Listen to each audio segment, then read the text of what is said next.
What's up, everybody? Welcome to CFP Talks. My name is Joe Nissim, and today we have a very special episode for you. We are talking about our November cohort, our class that went 9 for 10. Now, our July class was awesome. They went 6 for 6, and this November class was just as special. And today, Raman and I are going to break down why this class was so successful. What exactly did they do? How did they get themselves over the finish line? How did they stay motivated through the 8 weeks of class and all the challenges that Raman and I gave them? You're going to find that out today in this video. Now, as always, we have some special offers underneath this video. If you want to sit down and you want to chat with me to see if this class does indeed make sense for you, please make sure to hit that assessment button right underneath. You and I will spend 30 to 40 minutes together. We'll figure out what's going on in your studying. We'll figure out how to fix it, and we'll make it sure that the next time that you go and take the CFP exam, it'll be the last time that you ever have to do it. Now, we have our Q bank underneath there. The Q bank that we use in this class is also available to you on a 7-day money back guarantee. If you don't like it for whatever reason, you can return it to us. No questions asked. Your money will be returned right to you.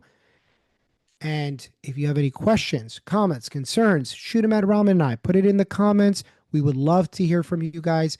Make sure to like and subscribe, and let's make your next attempt your last.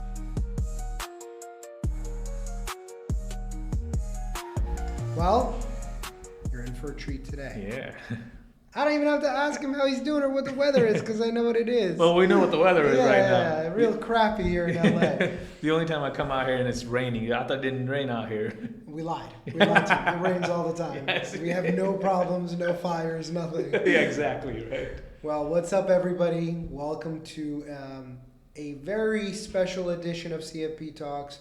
Raman is here in Los Angeles, and we thought we'd get together and do this.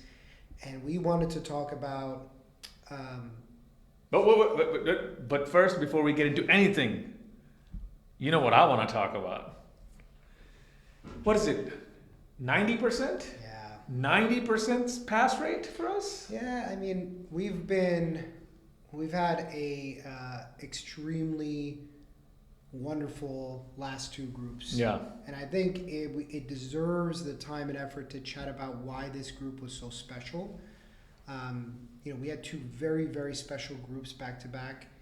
And what we've kind of learned and taken away from it as instructors, more importantly, and how we can make that better even for our next group that comes up in March and July and November of next year. So, obviously the window just closed. We are texting each other back and forth all day as people are kind of calling me and letting me know. We get our last one in and you shoot back, is that 90%? And I was like, that's 90%. And we're like, holy crap. Yeah. We had obviously everybody in our last group pass. We had, almost everybody in this group pass. And overall, since the beginning of this year, we've only had 3 people not make it across the finish line from our March group, July group, and November group, which has been... to say a success is an understatement. What was your initial reaction as we got this group coming in at the 90% mark? Yeah, okay, I've been tutoring with Nissim Tutoring for about third cycle. Third cycle, about a year now. About a year. And what I've learned is that the process that we're implementing, it works. And not just from the material perspective. It's not like we have anything special with the materials. Sure, like our material is slightly different than other providers out there, Danco's on, Kaplan and whatnot. I think the structure of the class, and then the instructors on top of that. Well, the instructors. No, of course the instructors. But I think it's the structure and the instructors. I think that is where the key differentiator is. I love the fact that when we're in class, and I'm, a student will ask me a question. Hey, Raman, but what about blah blah blah blah blah? Now I can sit here and answer that question, absolutely. But you know what I do? I'll say, hey, John, why don't you explain this to Taylor about how this works? Because he already answered it and I know it was right.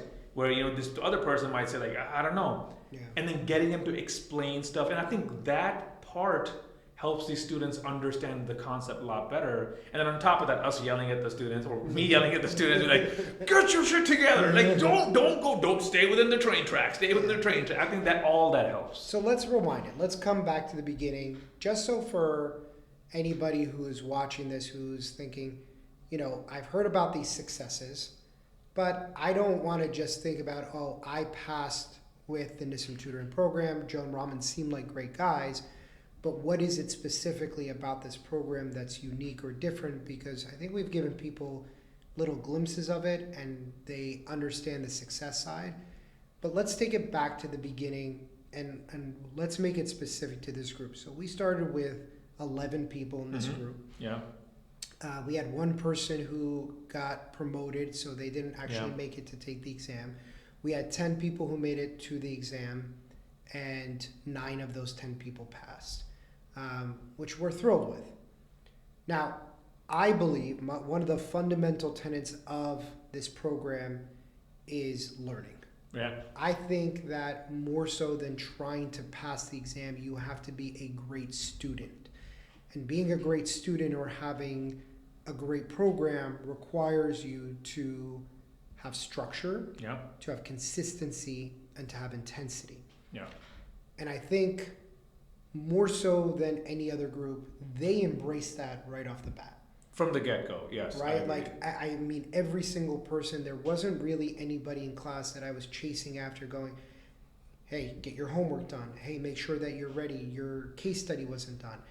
And so in our first 4 weeks of class, we implement a strictly open answer format.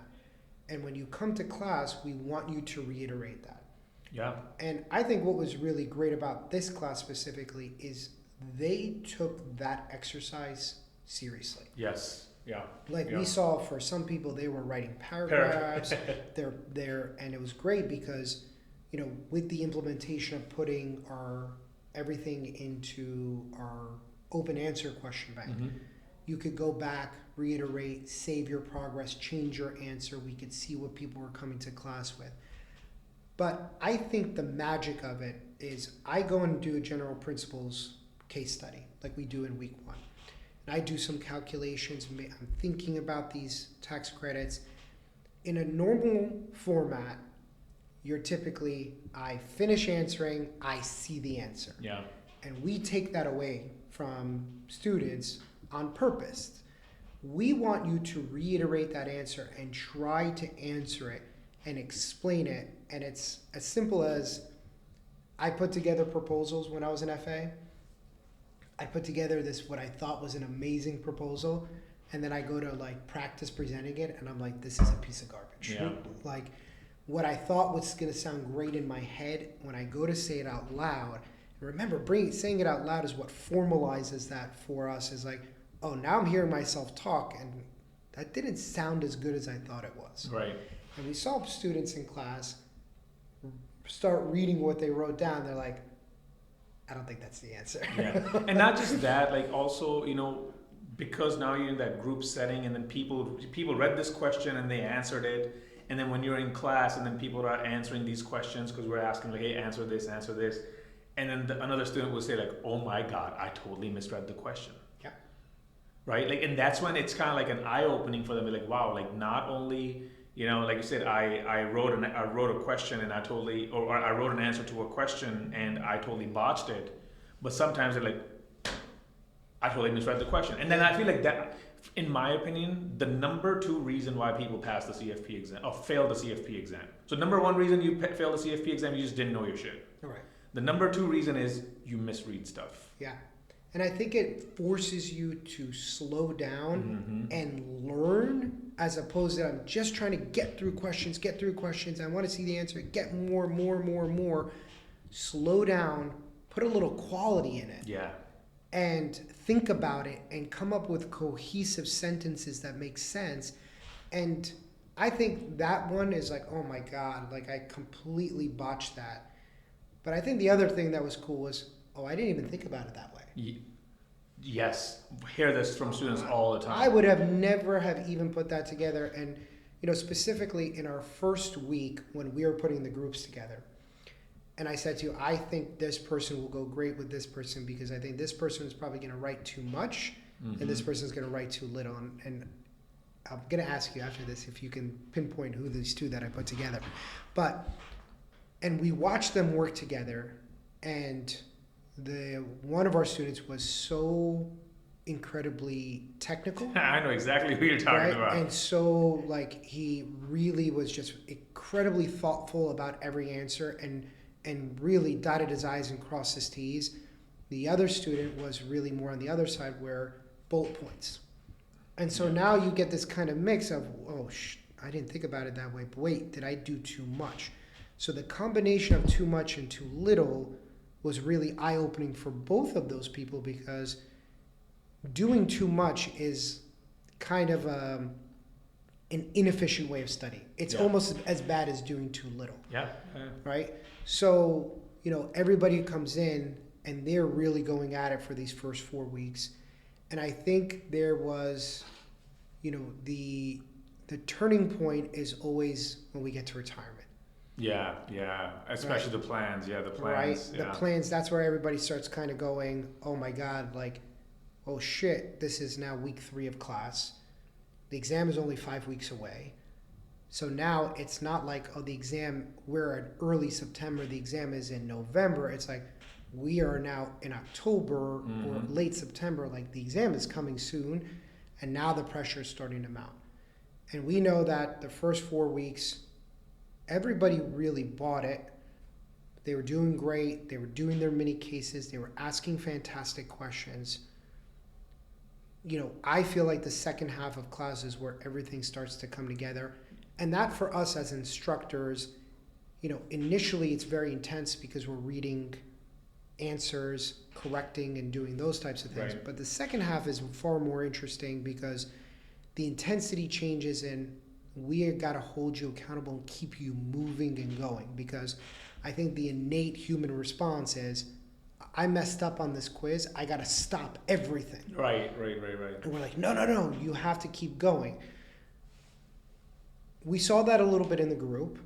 How did you encourage people in this group when they did get stuck or want to get hung up, or they felt that reaction oh no, I got to stop this entire process and go back and review retirement? We had a couple people who were I need to be studying more, I need to be doing more, I need to be doing this. How did you I know exactly what you're talking about. But tell me how you slowed them down a little bit, because to me this is where we really take over as instructors and we're really keeping you on track, because right now, a month out, is when emotions can take over your process.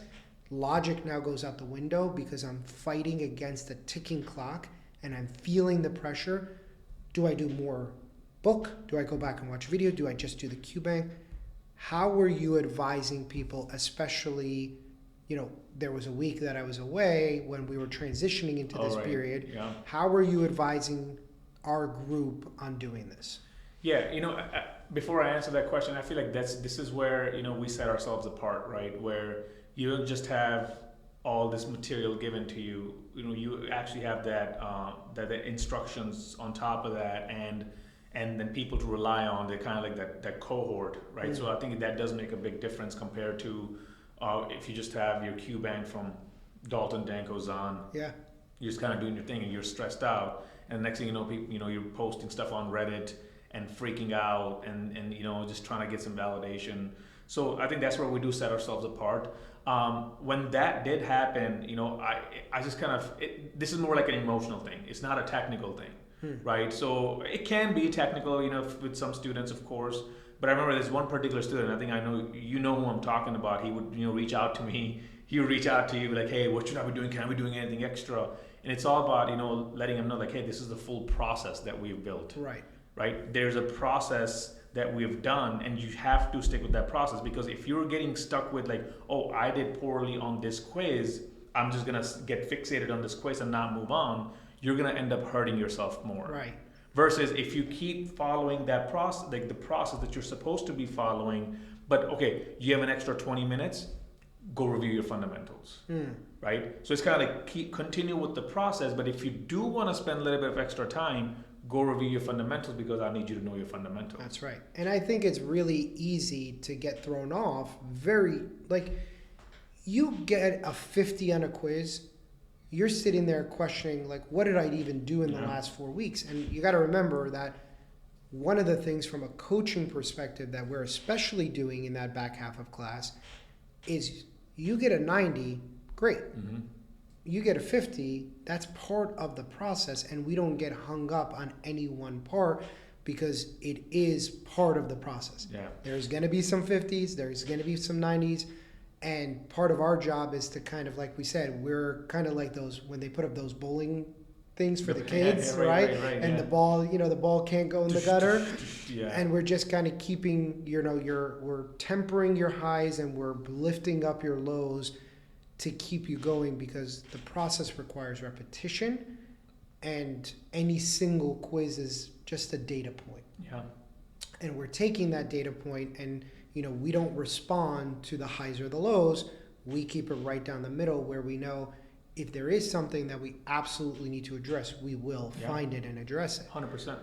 And obviously now, we're in the back half of class and the intensity starts to grow. We typically take the number of questions that you do in a multiple choice setting up. And I will tell you, this group in particular, nobody fell behind.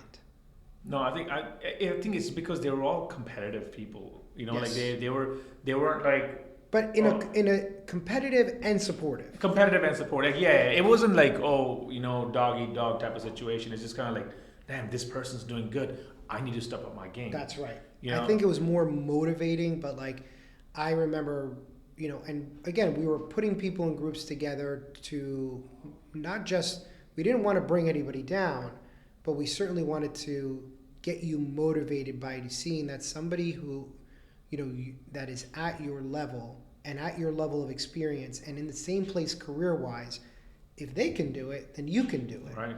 And I think that's really encouraging for students when they start seeing like, oh, if this person can do it, then I can do it. And it was wonderful, like when we got across the finish line, to hear people like, did blah, blah, first question of their mouth wasn't like, I passed. It was like, did this person pass? And it was wonderful to share that obviously everybody had, a majority of everybody had passed.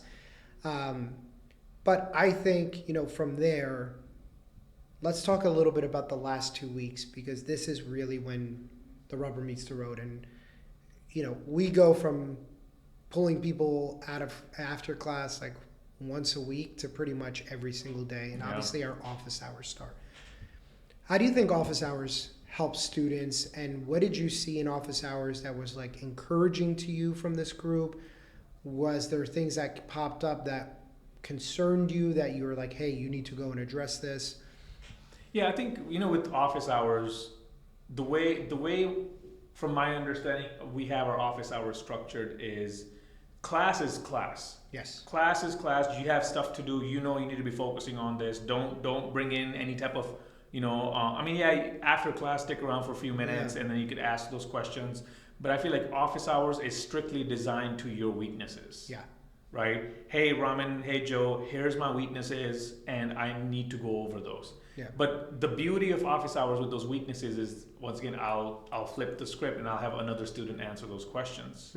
Right? Because that becomes encouraging for the student who's answering the question. They're like, holy crap, like I know what I'm talking about. Like it builds up that confidence for them, where the other students like, oh, like, what, now I see it from this perspective as well. And then if I need to chime in, I'll obviously chime in and kind of, tie the bow together really nicely at that point for them.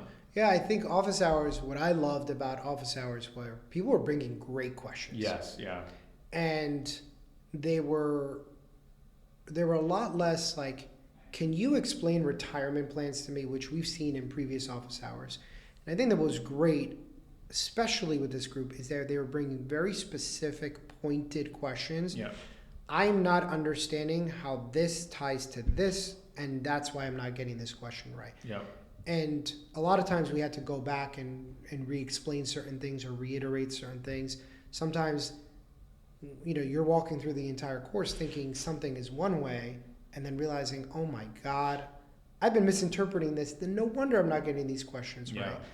So I think what was great about the group, and especially our last couple of office hours, it was like they were coming with, 3 to 5 questions apiece, and then it was great to get to banter with them because, we don't treat office hours of I'm just going to put it up on the screen, I'm going to answer the question, and then move on. It's not meant to be something that you come back and watch a video on. The point is we want to talk it through with you. Yeah.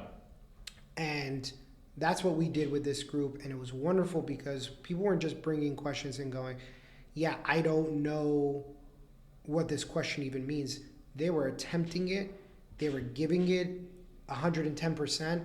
And when they were falling short or missing a piece, we could come in and as instructors and take care of that last piece for you. But the requirement is that you can't just go, I got a bunch of questions wrong, so I'm going to copy and paste it and make Joe and Raman answer it live.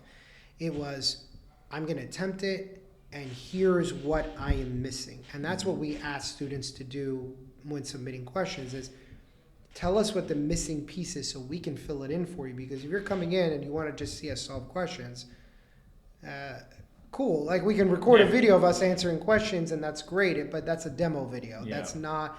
You need to be involved in the process and come 80% of the way, and we're going to take you the other 20, which I think was, again, they embraced it so much that they were coming in, and that's when things were started going from, I know this okay, to okay, I'm really starting to get it. Yeah.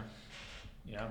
What do you think what was interesting to you in the last 2 weeks mentally for most students? Do you feel like most students really were embracing it? Did you feel like people were nervous in this group? Did you feel like...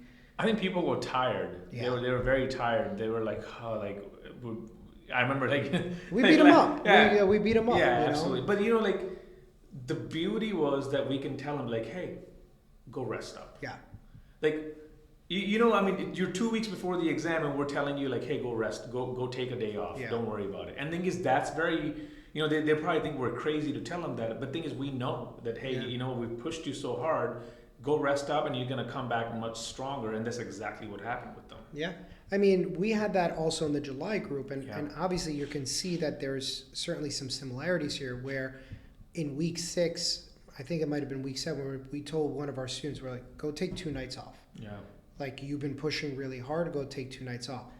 And I'd much rather be in that situation where I'm a couple weeks out from the exam and I've been going so hard that I got to take some days off now, as opposed to I am rushing into the exam. Mm-hmm. And now I'm in this position where I can't take a night off because I'm 6 days out of this exam and I still got to run through 1,000 questions.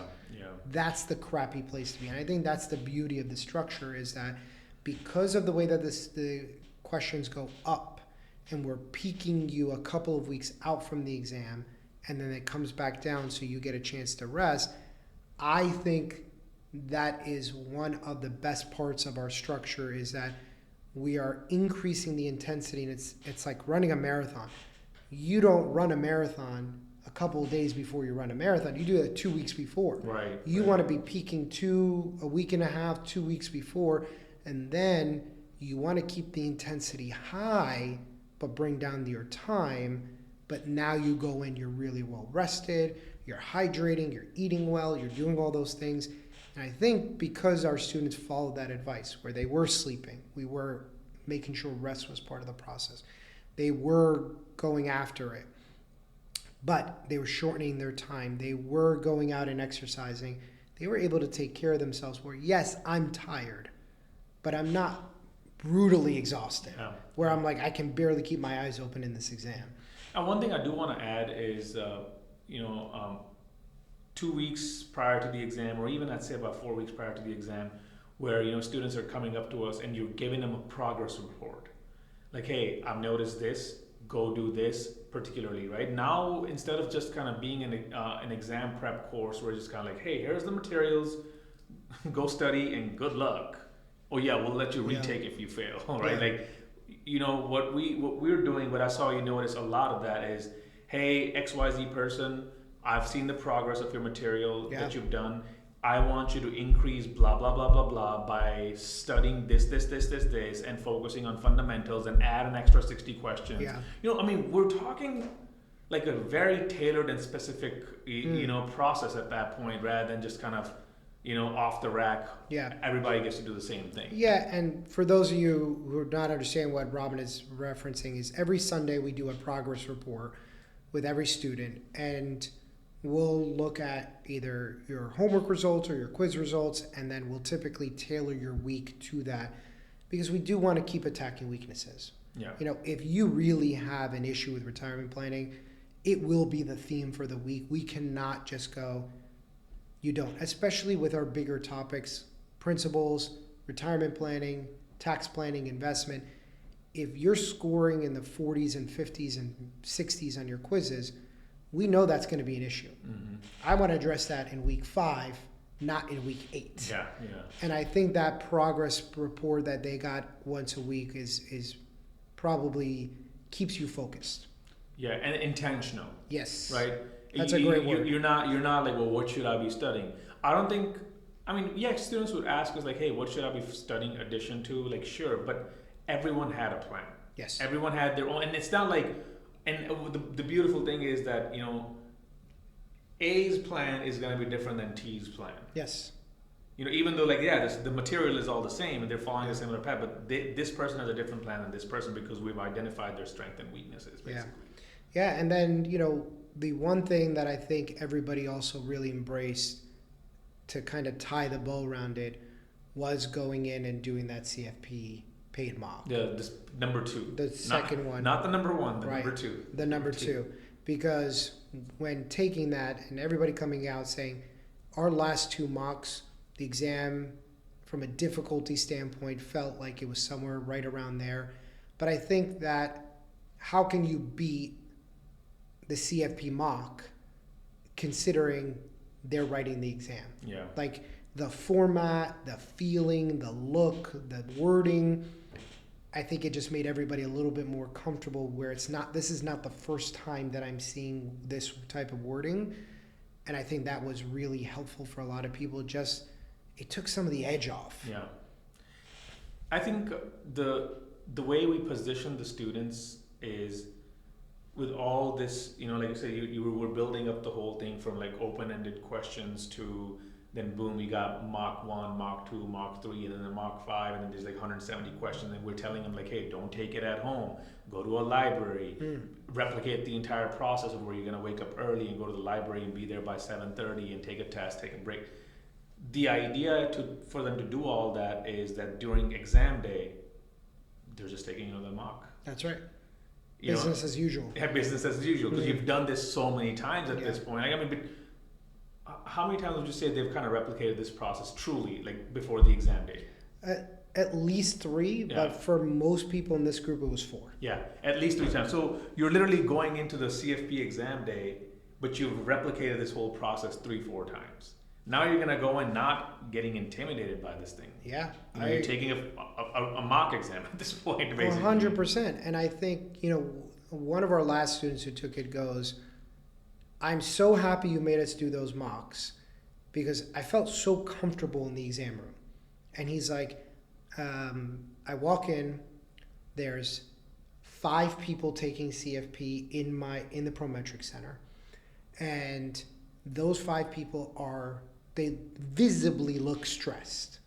He's like, "I walk in there, I don't even have notes because this is what I did on my rehearsal days.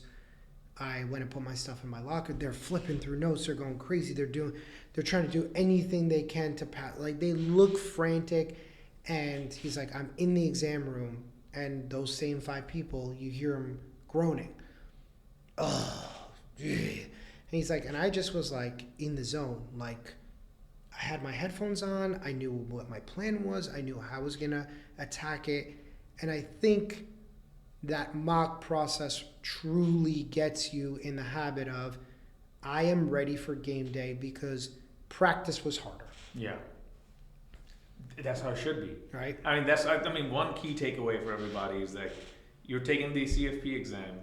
Make sure that the exam day is not the only day you're getting ready to take the test. Exactly. So I think that's a pretty good place to stop. Yeah, yeah. If you guys have any questions, comments, or concerns, reach out to Raman or myself. Please make sure to hit the like button, subscribe to our channel,